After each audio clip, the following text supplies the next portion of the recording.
오늘도 말씀 듣다가 여러분 기도하다가 찬송하다가 여러분 고질적인 어려운 문제들이 해결받고 또 건강치 못한 모든 부분들이 깨끗하게 치유받고 회복되기를 주님의 이름으로 축복합니다. 또한 물질의 어려움 때문에 기도하는 분들에게 오늘 하나님께서 은혜 베풀어 주셔서 마음껏 이 땅에 주님의 일을 하다가 주님께 충성스럽게 쓰임받다가 또 복되게 하나님 앞에 쓰임받도록 여러분들에게 물질의 은사도 크게 부어지기를 축복합니다. 하나님께서는 일단 부어주기 전에 그릇을 만드시잖아요. 우리가 물을 하나 담을 때도 그릇 없이 어떻게 먹습니까? 손으로 먹습니까? 정수기에다가 손 갖다 대고 이렇게 합니까? 다 빠져나가잖아. 그죠? 또 손이 위생상 안 좋잖아. 뭐가 있어야 됩니까? 컵이 있어야 돼. 그릇이 있어야 돼. 하나님은 먼저 복을 주시기 전에 뭘 만드세요? 그릇을 만들어요. 근데 그릇에 밑이 빠졌어요. 아무리 물을 갖다 부어도 어떻게 될까요? 밑이 빠지면 채워지지가 않아. 다 빠져나가. 무슨 이야기냐? 하나님이 물질의 은사를 기억하십니까? 물질이나 건강은 뭐라고요? 복이 아니라 은사다. 지난번에 양정교회 가서 이렇게 했더니 아멘 소리가 안 나와요. 복입니다. 복 받으세요 이러면 아멘 나오는데 이게 은사라고 해버리니까 이게 아멘이 적어요. 여러분 복과 은사는 분명히 구분하라고 그랬죠. 복을 못 받은 사람이 있어요 없어요? 없어요. 단 한 사람도 없어요. 그러니까 하나님께 여러분이 이렇게 하시면 안 돼요. 하나님 저 사람 저렇게 많은 복을 줬는데 나는 왜 안 줘요? 이렇게 하시면 안 돼요. 그거는 복이 뭐고 은사가 뭔가를 몰라요. 그 사람은 좀 물질적으로 풍성하니까 풍요롭게 사니까 그걸 복으로 생각하는 것. 그건 복이 아니라고 했죠. 그죠? 그걸 복이라 그러면 부자는 많은 복을 받고 가난한 사람은 복 못 받은 거예요. 하나님이 그런 분이세요. 그거 가지고 우리가 볼 때는 대단한 거지만 하나님에는 푼돈이에요. 그죠? 우리가 볼 때는 하면 억소리 나잖아요. 엄청 큰 돈이죠. 하나님께는 이 세상에 최고 부자가 가진 돈도 하나님 손에는 푼돈이에요. 푼돈. 이해 가십니까? 이해 가시죠? 우리는 대단히 큰 돈이야. 근데 하나님 볼 때는 아무것도 아니야. 그냥 종이 한 장이야. 그냥 종이 한 장. 그러니까 문제는 여러분들이 복과 은사를 구분할 줄 알아야 돼요. 복과 은사를. 왜? 복은 뭐냐? 하나님의 복을 안 받고 사는 사람 한 사람도 없어. 지금도 보세요. 지금도 생명 유지하는데 하나님의 은혜와 복을 받고 사니까 생명이 유지되는 거 아니에요? 이거는 믿든 안 믿든. 안 믿는 사람도 덕보는 거죠. 하나님이 다 갖고 가시고, 다 이끌고 가시고, 다 생명 유지하게 하시고, 이 자연을 통해서, 그죠? 공기를 통해서, 온갖 것, 찬란한 걸 다 통해서 하나님이 하시잖아요. 그러니까, 안 믿는 사람도 하나님의 복을 받고 살아요. 그런데 믿는 사람에게는 더 큰 복이 있어요. 무슨 복이에요? 예수 그리스도의 복이에요. 예수 그리스도 복. 이걸 볼 수 있는 눈이 열려야 돼요.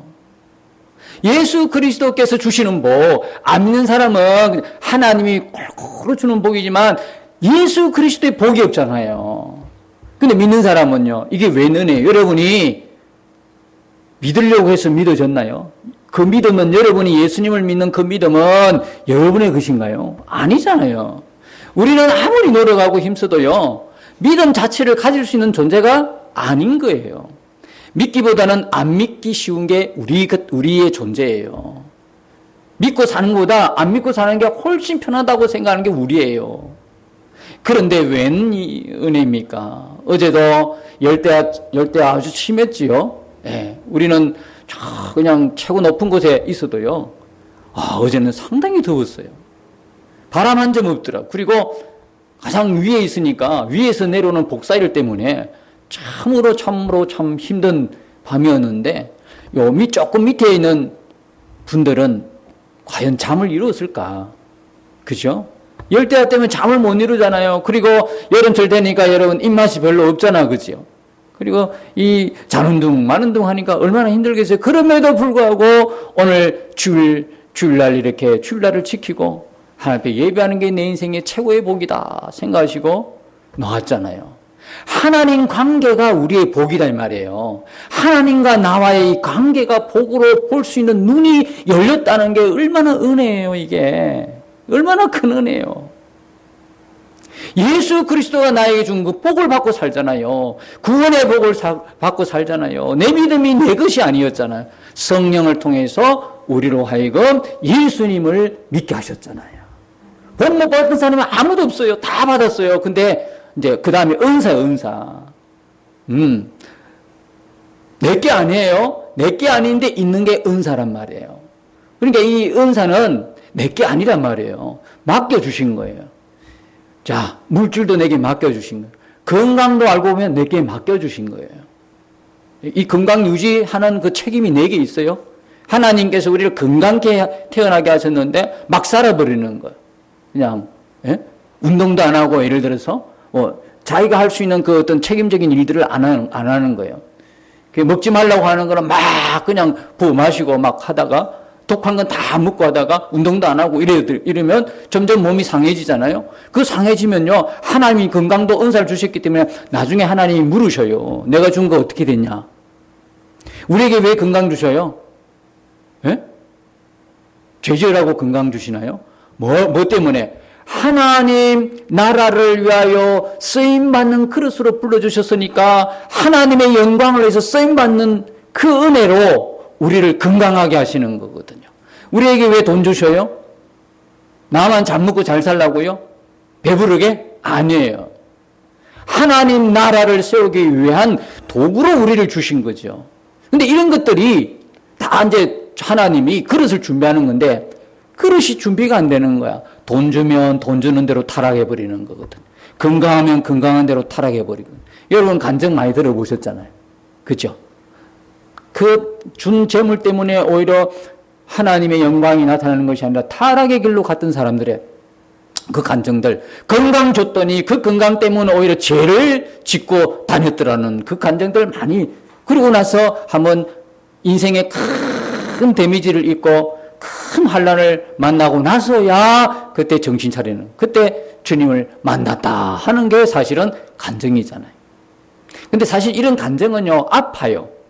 근데 이런 간증 없이 그냥 평소에 늘 잔잔하게 주님과 동행하는 게 얼마나 큰 은혜인지.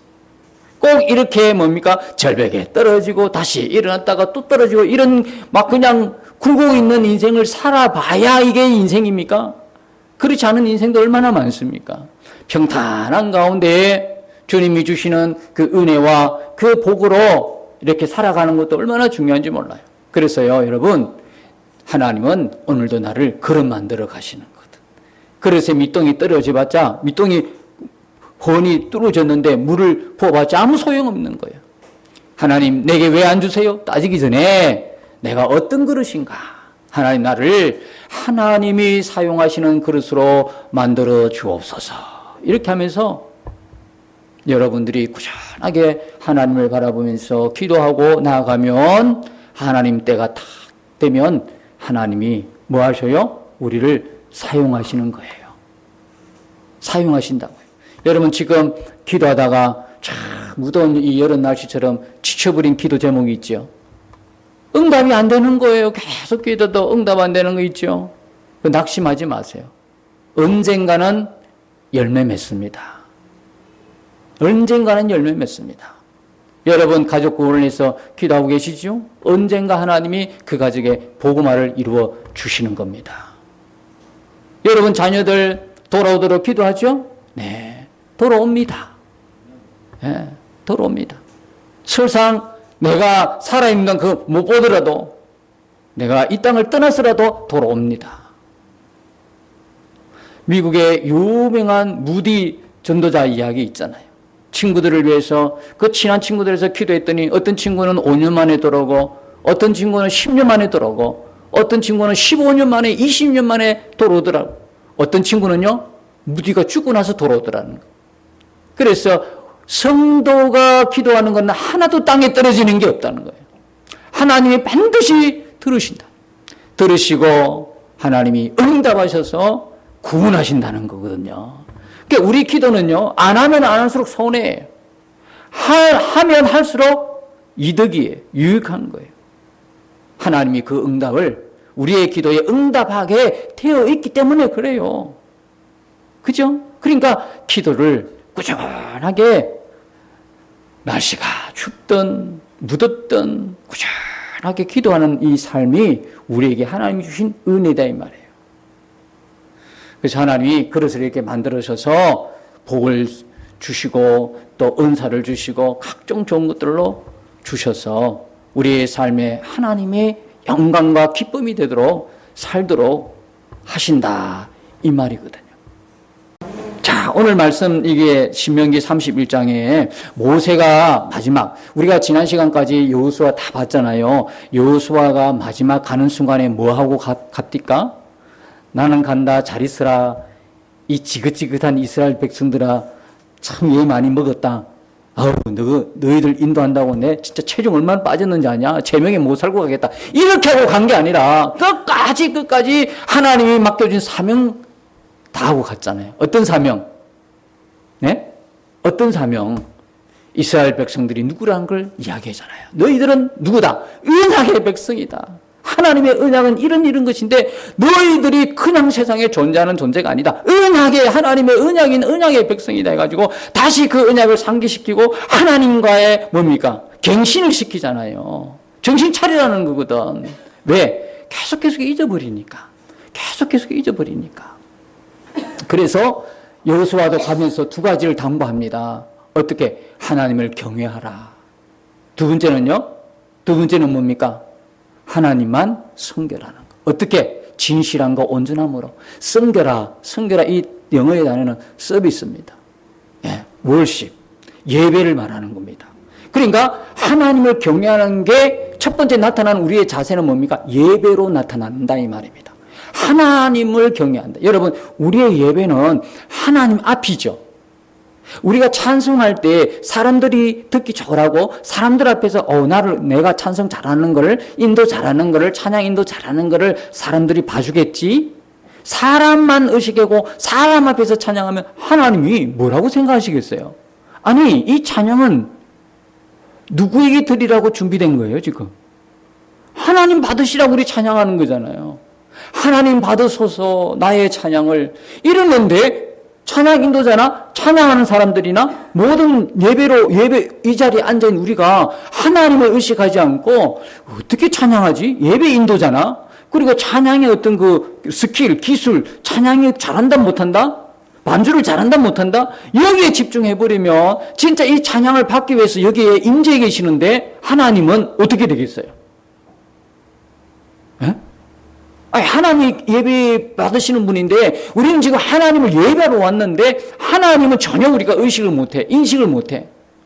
예배하면서 여기에 이 말씀을 들으면서 하나님이 종을 통해서 말씀하신다는 그 믿음으로 여러분들이 말씀을 받고 이 말씀으로 한 주간 넉넉히 영생의 그 말씀으로 살아가는 그 말씀을 받는데 사람의 입에서 나오는 사람의 말로 받아버리면 예배가 어떻게 온전한 예배가 되겠어요? 그러니까 하나님을 경외하는 모습은 첫 번째 어떤 모습으로? 예배하는 모습으로 나타나는데 그냥 예배가 아니라 온전함과 진실함으로 예배하라, 섬겨라 이렇게 두 가지를 부탁해요. 죽는 순간까지. 우리도 마찬가지일 거예요. 우리 자식들에게 내가 마지막 순간까지 뭘요? 하나님을 잘 섬겨라는 거거든요. 하나님을 잘 섬겨라 이 이야기하고 가잖아요. 끝까지 너희가 하나님 자녀고 하나님 백성이고 언약의 백성이다. 이스라엘이 로마서 3장에 보니까 이스라엘이 정말 유익한 게 뭐였어요? 하나님 말씀을 기록하고 하나님 말씀을 전해주는 게 이스라엘 백성들이 하나님으로 받은 여러 가지 은혜 중에 정말 기가 막힌 은혜라고 이야기하잖아요. 그러니까 이스라엘 백성들이 그 하나님의 율법, 하나님의 말씀을 기록하고 증거해주고 전하지 않으면 어떤 일이 벌어져요? 어떤 일이 벌어지죠? 아니, 우리의 구주가 되시는 예수 그리스도가 도대체 어떤 분이 어떻게 할 수 있어요? 예수님이 하나님이 보내시겠다고 하는 그분에 대한 이야기가 구약에 다 이야기했는데, 구약에 다 기록이 되어 있는데, 이 구약이 우리에게 전달이 안 되면, 증거가 안 됐다 그러면 우리가 이분이 우리의 구세주 어떻게 알겠어요? 그러니까 이스라엘 백성들이요, 하나님으로부터 받은 사명이 대단한 거예요. 모든 민족에게 예수가 그리스도이라는 것을 확실하게 근거를 두고 증명해 줄 수 있는 그 사명을 이스라엘 백성들이 담당한 거예요. 그건 뭡니까? 율법을 기록하고 써서 기록하고 계속해서 후대에 전달하는 거거든요. 그러니까 여호수아도 그 사명 감당하고 갔고요. 우리도 그 감당하고 가는 거예요. 계속 하나님의 언약을 증거하고 나누고 증거하고 나누는 거예요. 그래도 이스라엘 백성들 어떻습니까? 그래도 이스라엘 백성들이요, 여호수아가 살아있는 동안에, 그리고 하나님이 행하신 그 일들을 본 장로들이 살아있는 동안에만 여호와를 섬겼더라. 그 말이 우리에게 주는 어감이 부정적이잖아요. 그럼 여호수아 사라지고 그 하나님의 행적들을 눈으로 본, 그리고 체험했던 그 장로들이 다 죽고 난 이후에 어떻게 했다는 거예요? 그들은 더 이상 하나님을 섬기지 않았다. 그럼 무슨 문제냐? 자녀의 신앙 교육이 실패했다는 거거든요. 자녀 교육이 실패했다는 거거든요. 자녀 교육이 실패했어. 그럼 하나님이 자녀 교육이 실패했다고 그만두시나요? 아니죠. 하나님은 그런 중에도 뭡니까? 하나님의 구속사를 계속해서 하나님의 사람들을 통해서 하나님의 역사로 인해서 이어가고 있는 거거든요. 오늘 신명기에 보면 이 모세도 가기 직전에 마지막으로 자기의 후계자를 세웁니다. 여호수아를 세웁니다. 하나님이 명하셔서 후계자 여호수아를 세우게 되고 또 당부를 하게 되는데요. 어떤 당부냐 하면 두 가지입니다. 첫 번째가 뭐냐? 하나님을 경외하라. 두 번째가 듣고 배우라. 뭘요? 자녀에게 하나님의 말씀을 듣고 주고 전달하고 그 다음에 여호와 경외하기를 배우게 하라. 여러분, 부모는 자녀에게 지대한 영향을 미치죠. 믿는 우리가 우리 자녀에게 가장 좋은 유산을 남겨줘야 되는데 그 유산이 신앙의 유산이고 그 신앙의 유산을 더 자세히 이야기하면 말씀을 유산으로 남겨주는 거거든요. 그래서 우리 어머니가 내게 일러준 그 성경 귀하고 귀하도다. 그게 타락의 길로 가다가도 돌아오는 계기가 되는 거거든요. 그러니까 집에 있든 어디 있든 간에 우리 자녀들에게 말씀을 읽어주고 어릴 때부터 함께 예배드리고 이것들이 뭐냐, 이 모든 것들이 우리 알고 보면 우리 자녀의 내가 죽고 난 이후에도 우리 자녀들이 하나님을 신실하게 예배할 수 있도록 경외하는 사람으로 만들어가는 하나님이 내게 주신 은혜라 이 말이에요. 이 은혜를 우리가 가정에서 써야 되는 거거든요. 사용해야 되는 거거든요. 그래서 결국은 이 모세가 이 두 가지를 듣고 배우게 하라, 가르쳐라 계속 이야기하는 거거든요. 여러분 9절에 보니까 또 모세가 이 율법을 써서 여호와의 언약궤를 매는 레위 자손 제사장들과 이스라엘 모든 장로에게 주고 써서 줬단 말이에요. 제가 조금 전에 이야기했죠. 이스라엘 백성들이 하나님으로부터 받은 이 민족이 참 유익한 사명이에요. 하나님의 말씀을 써서 기록해서 전달하는 거거든요. 우리도 그 사명 그대로 전달하면 계속 하나님의 언약의 말씀을 전달하게 하는 거. 자, 경외라는 겁니다. 경외하라는 거예요. 여러분, 이 경외라는 게 무슨 말입니까? 영어로는 fear라는 단어고요, respect라는 단어인데 이 여러 뜻이 있어요. 영어로의 뜻에는 한 서너 가지 뜻이 있는데 아주 간단하게 이야기하면 하나님을 두려워하는 겁니다. 근데 그 두려워하는 게 무서워서 벌벌 떨면서 나에게 내가 혹시 잘못하면 이런 징계를, 이런 심판을 하시겠지 하고 벌벌 떨면서 두려워하는 게 아니에요. 어떻게 두려워하는 겁니까? 너무너무 그분이 공경스러운 거야. 그분을 공경해서, 그분을 존중해서, 그분을 존경해서. 그죠? 여러분, 이런 분이 있잖아요. 나에게 한없이 사랑을 베풀어 주셔요. 내가 그분의 마음에 드는 것도 아닌데 나는 그 사랑을 받고 오히려 그분에게 실망시키는 일도 많은데 그분은 나를 무조건적 사랑해 주셔요. 아껴 주셔요. 누구도 내 마음 모르는데 그분은 내 마음 다 아셔요. 누구도 내 상처를 알지 못하는데 그분은 내 상처를 아시고 어루만져 주시고 꿰매 주시고 치유해 주시는 분이에요. 그런 분이 있다고 생각해 보십시다. 나의 조그만 실수에 눈 감아주시고, 잘한다 격려해 주시고, 만날 때마다 사랑한다 안아주시고. 그런 분이 여러분 주변에 한 분이라도 있다면 어떤 마음이 들어요? 야, 딱 내가 이용해 먹기 딱 좋네. 내가 어떤 짓을 해도 그냥 용납하네. 여러분, 이런 생각을 하는 게 정상입니까? 정상적인 사람 같으면 어때요? 물론 그런 사람도 없지 않아 있어요. 그죠? 그러나 정상적인 생각을 갖고 있는 사람은요, 이런 사람을 보면 함부로 못합니다. 바보가 아닌 이상. 그죠? 오히려 무슨 마음이 듭니까? 존경의 마음이 들어요. 존경의 마음이 들고 공경스러운 마음이 드니까 그분 앞에 항상 뭡니까? 조심스러운 거야. 이게 정상입니다. 정상이에요. 자, 하나님을 경외하는 뜻이 바로 이런 뜻입니다. 사람도 그럴진데 하나님은 어떤 분입니까? 여러분, 우리가 하나님을 알지 못하니까 하나님에서 함부로 이야기하는 경향이 있어요. 그건 잘 모른다는 이야기예요. 하나님을 알면 말문이 막혀요. 성경에 보십시오. 모세도 그렇고 모든 하나님의 사람들이 하나님을 만났다. 이사야도 그렇고 함부로 말합니까? 하나님을 못 만나니까, 하나님이 어떤 분인가 모르니까 말이 많아지는 거거든요. 하나님을 진짜 만나면요, 말문이 막혀요. 왜? 내가 생각했던 그분이 아니거든요. 우리의 생각에 제한받는 그분이 아니거든. 하나님을 자꾸 우리 생각에 재단하려고 그러고 제한하려고 하는 거거든요. 내 틀에 끼워 맞추는 거예요. 그러다가 진짜 하나님을 만났어요. 와, 이건 말이 안 떨어지죠. 어떻게 그 앞에서 말합니까? 우리가 말 많은 거는요, 그분을 못 만난 거거든. 진짜 그분을 만나면 할 말이 없어지는 거거든. 뭐가 옵니까? 경건한 두려움이 임하는 거예요. 경건한 두려움.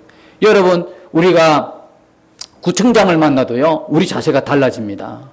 시장을 만나도 달라지고, 대통령을 우리가 초청을 받아가지고 대통령 앞에 있다 그러 보십시오. 우리의 마음과 우리의 자세가 얼마나 다를 것인가. 그런데 하물며 하나님 앞에서 우리의 모습은 어떻게 되어야 되겠습니까? 그러니까 우리가 예배 드리는 걸 보면 진짜 이 사람이 하나님을 경외하는지, 하나님을 사랑하는지, 하나님을 존경하는지 알 수가 있어요. 이게 다 나오거든요. 그래서 경건한 두려움을 경외다, 이렇게 표현하고 있는 거예요. 여러분, 이 경외가 무너지면 어떤 일이 벌어질까요? 하나님은 나를 사랑하시는 분이야. 알긴 알아요. 좋아요. 그런데 하나님을 두려워하지 않으면 어떤 일이 벌어질까요? 하나님의 그 사랑은 내가 많이 알아. 그리고 경험적으로 체험했어. 근데 하나님이 두려운 부분은 느껴지지 않아. 그러면 내 삶은요, 방종하게 돼 있어요. 그러면 내 삶은 타락하게 돼 있어요. 미국의 1980년대 미국의 유명한 방송 설교자가 있었어요. 미국에는요, 우리나라도 그렇지만 방송 설교하는 분들이 있거든요. 방송에 이제 유명한 스타 목사님 이래가지고 방송에 자주 나오고 방송 설교하는 분, 그 중에 한 분이 죄를 짓고 감옥에 들어가는 일이 있었어요. 그게 뭐냐면 남의 그걸 무슨 일이라고 그러죠? 그걸 사기죄, 그리고 또 간통죄와 사기죄를 범하고 감옥에 들어갔는데, 존 비비어 목사님이라는 분이 있어요. 존 비비어 목사님, 또 여러 책을 많이 이렇게 지어낸 분인데, 이분이 그분의 책을 듣고 감옥에서 회심을 했다 그래가지고 한번 면회를 오라 그래 한번 면회를 갔대요. 그리고 그분을 만났어요. 존 비비어 목사님이 아무리 생각해도 이분은 방송 설교를 했고 그 유명한 목사님인데 어떻게 한순간에 저렇게 간통죄를 범하고 사기죄로 감옥에 들어갈 수 있을까? 너무 궁금했던 거야. 언제 이분이 하나님의 사랑을 잃어버린 그 시점이 너무 궁금한 거예요. 이 사역자가 언제 하나님의 그 사랑에서 멀어졌는지 그게 알고 싶어가지고 질문을 했다는 거거든요. 당신은 언제 예수님에 대한 사랑을 잃어버렸습니까? 그랬더니 의외적인 답을 하더랍니다. 우리가 예상컨대 나는 이렇게 사역하다가 잠시 하나님을 놓쳤습니다, 이런 말이 나와야 될 텐데, 그분은 이야기하기를 나는 단 한 번도 하나님의 사랑을 잃어버린 적이 없다는 거예요. 그래서 존 비비어 목사님이 뜻밖의 이 대답을 듣고 너무 놀란 거예요. 충격을 받은 거예요. 아니, 하나님을 사랑하고 하나님의 사랑을 잃어버리지 않았는데 어떻게 이런 죄를 범할 수가 있을까? 그런데 그분이 이런 말을 하더랍니다. 하나님의 늘 예수님을 사랑했습니다. 그런데 나는 하나님을 두려워하지 않았습니다. 그래서 존 비베 목사님이 여기에 있었구나. 하나님을 그렇게 죄 짓는 현장에서도 사랑한다고 했고 사랑한 고백을 했지만 하나님을 무한정한 사랑의 분으로만 알지 그분이 하나님이라고 하는 그 위대한 하나님 앞에서의 인간이 떨 수밖에 없는 그 두려움, 경건한 두려움이 없었던 거예요. 하나님을 사랑했지만 나는 그분을 두려워하지 않았다. 여러분, 우리가 하나님을 무조건적인 사랑의 하나님으로 알고 있으면 공의의 하나님, 죄에 대해서 심판하시고 죄를 벌하시고 우리를 얼마든지 지옥에 던질 수 있는 그 하나님에 대한 두려움이 없다 그러면 우리는 어떤 망나니 크리스찬이 되고 말 겁니다. 여러분, 자식과 부모 사이도 그래요. 그냥 이래도 흥 저래도 흥 하면 결국 그 자식은 커서 어떤 자식이 됩니까? 버릇없습니다. 망나니가 됩니다. 그렇게 사랑을 퍼부어도 그 아버지에 대한 존경심을 잃지 않고 그 아버지에 대한 경외로운 두려움을 잃어버리지 않는 자식만이 예의 반듯한 자식, 구분이 가는 자식, 분별하는 자식이 될 수가 있어요. 인격적으로 잘 성숙할 수 있는 자식이 되는 거죠. 우리도 마찬가지예요. 하나님에 대한 두려움을 잃어버리면 그 하나님의 사랑만 가지고 있다가는 쉽게 죄에 무너지고 만다는 이야기입니다.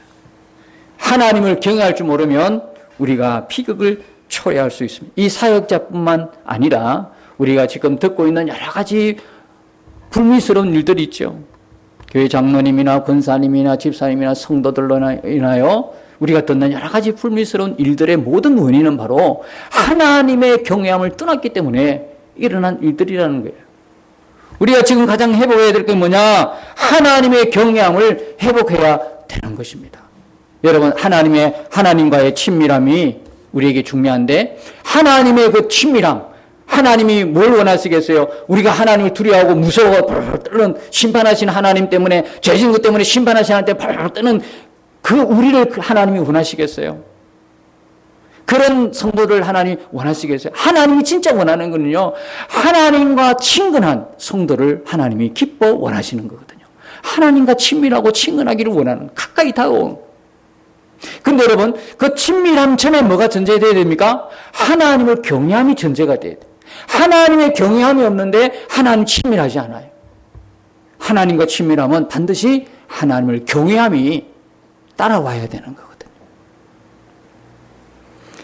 하나님을 두려워한다는 것은 하나님을 공포감을 느끼며 무서워하는 게 아니에요. 시편 25편 14절에 보면 여호와의 친밀하심이 그를 경외하는 자들에게 있다. 그 공포의 두려움이 아니라 뭡니까? 이 경외함을 통해서 친밀한, 정말 공경스럽고 존경하는 분의 그 경건한 두려움이 우리에게 있다는 이야기예요. 경외함이 없는 곳에는 친밀함도 없다. 우리의 기본 자세는 항상 하나님을 경외함이 되어야 될 겁니다. 우리의 최선을 다한 경외함으로 하나님 앞에 나아가야 되는 거예요.